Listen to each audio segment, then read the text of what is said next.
with you.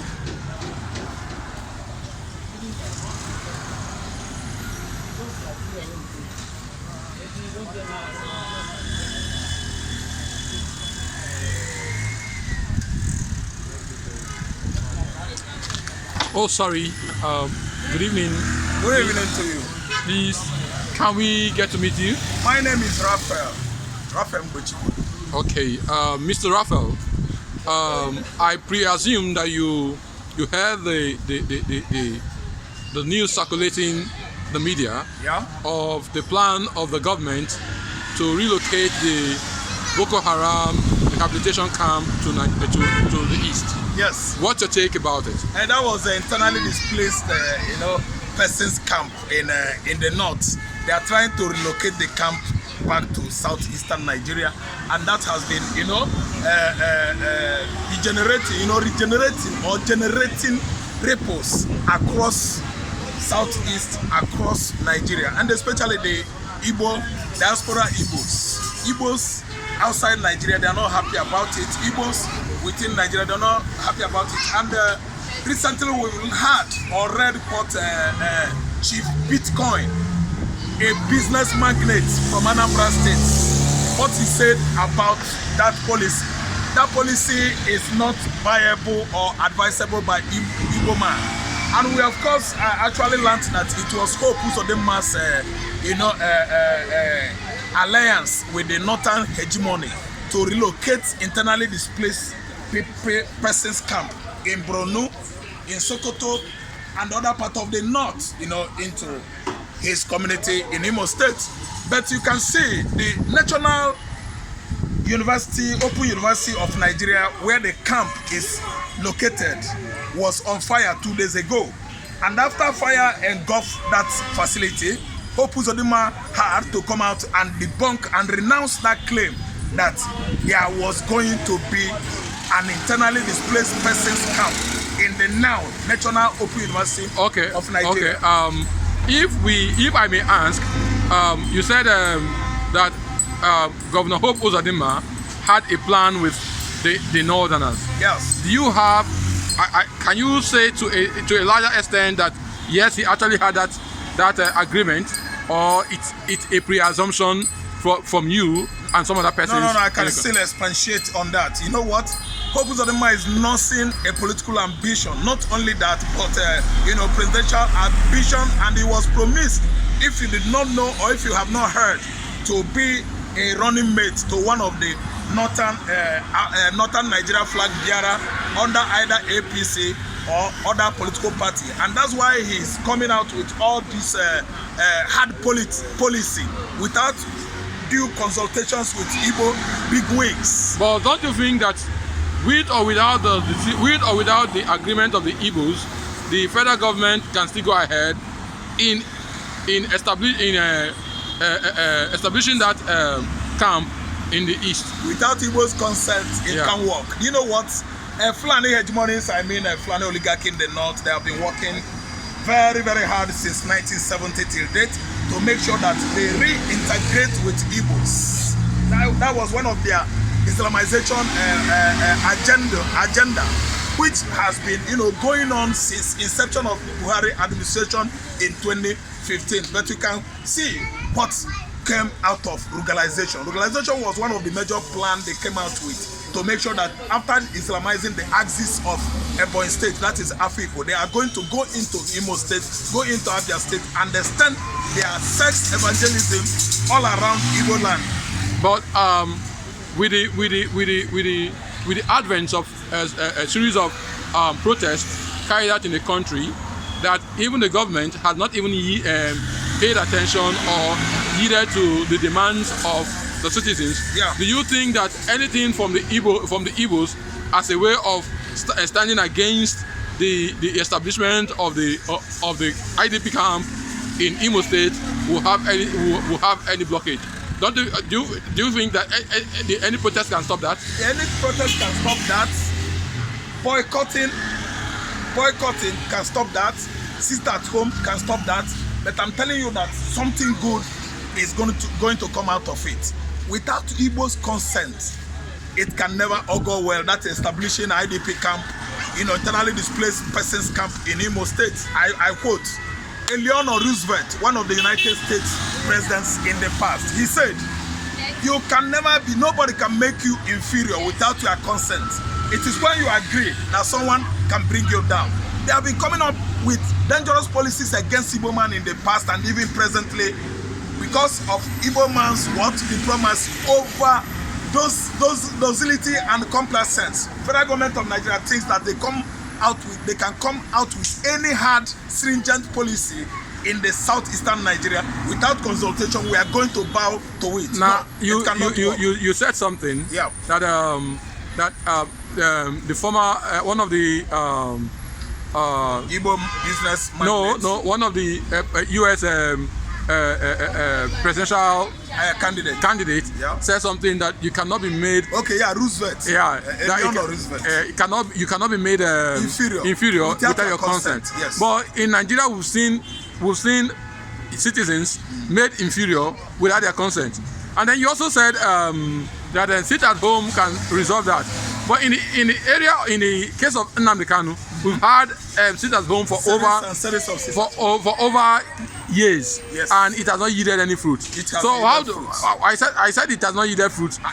I'm coming. Okay. The reason why I said it has not yielded fruit in the sense that the IPOP and IT team had been agitating for the release of Nnamdi Kanu before they can shave the sit at home order.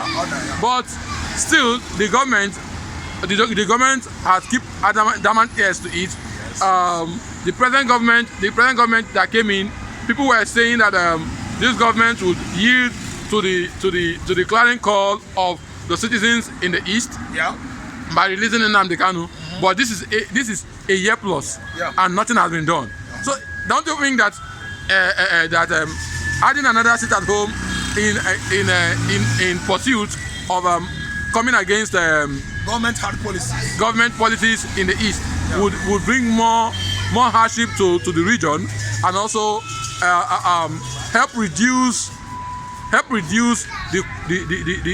population of the region, so as to give room for the hidden agendas to come to play. Okay, listen, good. The sit-at-home order we've been, observing for how many years now? I think it started in 2021. Immediately, Nnamdi Kanu was jailed, arrested from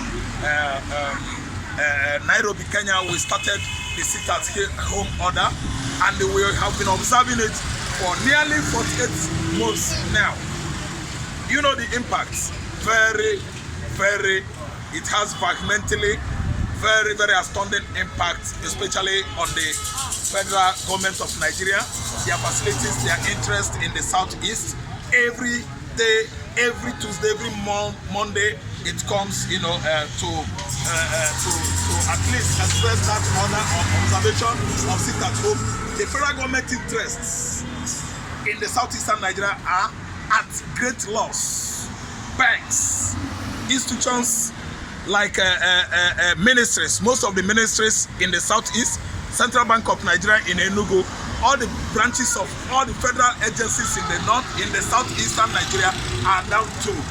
That has been bringing huge colossal losses to federal government of Nigeria. So we have been achieving good successes doing that. Now, when you nobody can say that they are turning deaf ear. They are turning deaf ear, but they are losing. They have been embracing much losses as a result of that. Now, when you say, can I come in?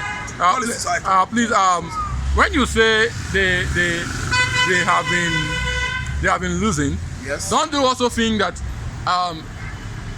that they see it that like it is the Igbo man that is running at loss? Because one, the death toll that increases by the day is actually the Igbo man that dies. And now, don't you also think that the death makes them unhappy because it reduces the population of the east? Don't you also think that adding another sit at home can propel the federal government into moving all her agencies from the east and then moving it to other regions, then thereby saying since you want to suffer and die. And then the presence of the federal government shouldn't be the case. The presence of the federal government will no longer be felt, and then you keep, and then they'll keep sitting on the head on. Listen and listen good. Since inception of federal government of Nigeria, I mean 1914 till 1960, when we had independence, from 1967 to 1970, when the war ended, there are no presence of federal government in the southeastern Nigeria. We are used to that as atmosphere. Tell me, are you going to tell me about coal mining in Enugu? Coal mining has remained stagnated since 1970s. Nothing is being mined in Enugu again. There's nothing like coal mining business going on in the southeastern Nigeria, the coal city Enugu state. 2, we are talking about losses. We are talking about death here. The civilians, casualties. Nigerian military have been shooting unarmed innocent youths in the southeastern Nigeria. The IPOB group that they have been tagging terrorist group, they came into militarization because as a result of what happened at Nnamdi Kano's palace in Aviarugu community of Abia State. After attacking Nnamdi Kano and his boys, Nnamdi Kano escaped with what? Wounds. Listen good. Whiskers, by whiskers, they would have gunned him down. He escaped into Senegal and stayed over 12 months there. Listen and listen good. The Igbo youths are dying. Federal forces are dying too. If you say the Igbos are dying, they are reducing the population of the Igbos. They are reducing the population of the soldiers, police, and other military forces. Listen and listen good. Igbo man has never been at loss. It has become part of them. Sit at home order is getting to 4 years now. It has acclimatized with these people. Now, every Monday and Tuesday they have prepared. Wait, listen and listen good. Let me just tell you the fact. They bought all the food, everything they will use for 2 days. It is not telling it on them anymore. They are not suffering from anything. Rather, it is the state government that is losing. It is the Southeasterners who are the beneficiaries of all the hard policies from federal government of Nigeria. I mean, Southeastern politicians. They are the ones that are losing. Number 1, the governors, the commissioners, and all the federal structures in the Southeastern Nigeria. They are the ones losing, not Igbo man. Okay, now you said the soldiers attacked Nnamdi Kano compound. You know it in 2017. Yeah, in 2017. Not I said it happened. I am rephrasing your word. No, that you know. I am rephrasing your word. But you know, actually, it happened. At this juncture, I'm rephrasing your word. You know, actually, Nnamdi Kano's palace was attacked. I just have to rephrase your word. Buhari in this interview, yeah. I'm rephrasing your word. Anyway, that's what you might be saying. Yeah, I am rephrasing your word. You know it happened. Now, you also said that Nnamdi Kano was whisked away by some persons to Senegal. Has there been any proof? Or any evidence to show that actually in your said attack of Nnamdi Kano's house, that Nnamdi Kano was actually targeted to be assassinated? What are you saying? 2017, we saw how Buhari rolled up, armored tank with some, soldiers marching from I think Abuja. When they were crossing Niger Bridge, it was obvious on social media. People were asking, where are these numbers of soldiers going? Actually, they ended up at Nnamdi Kano's community. There was camera there. Nnamdi Kano's compound was bombed with cameras. Drone was flying, recording everywhere. EU themselves, they were watching it live. It was just like James Bond in a James Bond movie. They shot over 37 Igbo youths on that compound. Nnamdi Kano's dog were killed. What are you saying? It has been a household story. It is no longer a news. Nnamdi Kano's compound was attacked. Nnamdi Kano escaped death by whiskers from Azumili. He was helped by Asadu Dokubo-led militants. Okay. And from there, he was whisked off from that axis. Through the water. He went through the water with flying boat to Senegal and stayed in Senegal for over 12 months. What are we saying? It is no longer a story. Now I bring it to you, like you said all the time. Yes. That both the federal government, soldiers, military is being lost, and the Igbos are also the Igbos are also losing lives. Everybody is losing lives. Yes. Now, don't you also think that the federal government, to a larger extent, is also using the tools of the Igbos to fight the Igbos by using using the politicians to still recruiting Igbos into the army to also fight the Igbos? I don't think the Igbo man being recruited in the recent time.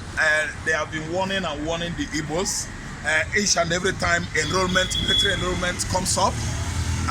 Mostly the Fulani, mostly the Yoruba. I can tell that in the last Igbos are not being enrolled into Nigerian army anymore in their large numbers.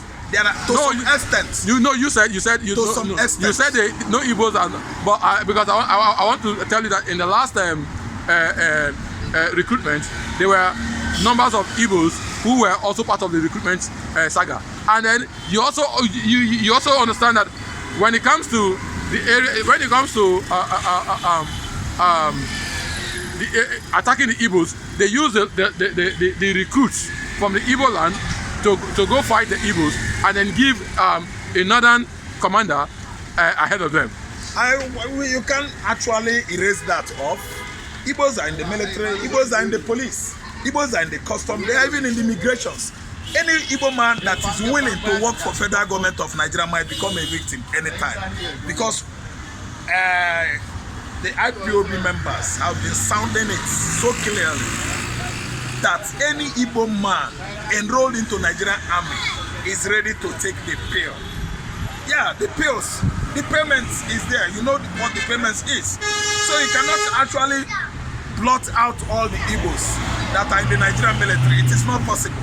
Igbos are in the Nigerian military, all the military forces, Igbos are there. So those are the price all of them should pay. Those are the price everybody should pay. But I'm telling you that the federal is losing, the state is losing, the Igbo men are losing. No, but it doesn't matter. No, but what happened has happened.